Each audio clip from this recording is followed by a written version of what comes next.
I think folks are going to see the arrival of generative AI, which frankly has only been out for 2 years now, as a world historical moment. I really think it is really going to mark the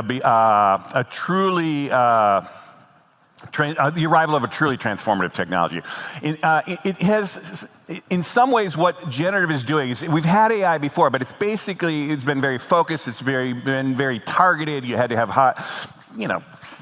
all the kind of resources with data scientists and coders to kind of focus on one thing like search or something that you could do through Google. But what this did is it opened AI up to everyone.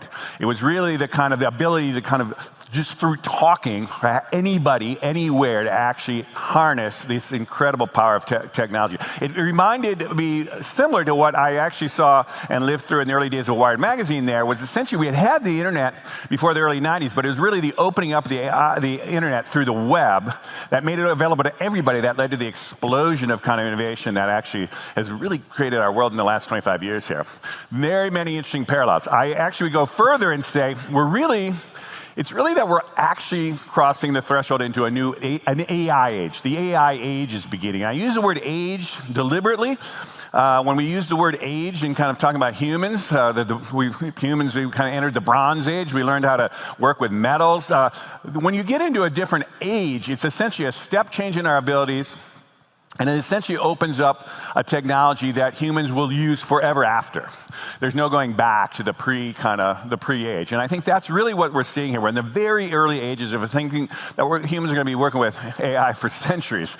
That just gives you a sense of the impact here. It is happening, I would say, ground zero up in San Francisco, where I've been for the last 30 years, since the early Wired magazine, working with the founders there.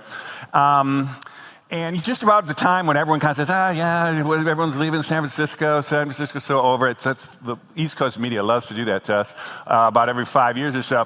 But of course, far from that, it was actually we were laying the groundwork for what is, I think, going to be the biggest technological revolution, dwarfing, I think, what happened in the internet, which is going to roll out here in the next 25 years. In fact, happened as soon as ChatGPT 4 actually popped out in about March of 23. I started a series in San Francisco called The AI Age Begins, because this had been such a surprising development for so many people that we would pose a question every night, and I'd get a dozen experts to kind of hit on the question. And then we'd invite about 250 people, invite only folks that had some insight into the question. And we'd have this kind of incredible kind of conversation, which, by the way, is videoed. You can get it through YouTube in many ways. But anyhow, there is, and also through Substack. But the reason I'm kind of saying that is I've been actually for the last 2 years gathering some of the top experts in AI to really parse out what's happening here. So what I'm talking to you about today, it's not just going to be about an AI, by the way, but what I am talking to you is a synthesis of what I'm learning from everybody else. So for example, here's anyone who has an Apple and is talking to Siri. This is Adam Cherry, who's the co-founder of Siri, which Steve Jobs had the vision to buy early on. But Adam said, and this is one of my gatherings there, he said, I've been working for almost 40 years in AI and more than 30 years in conversational AI.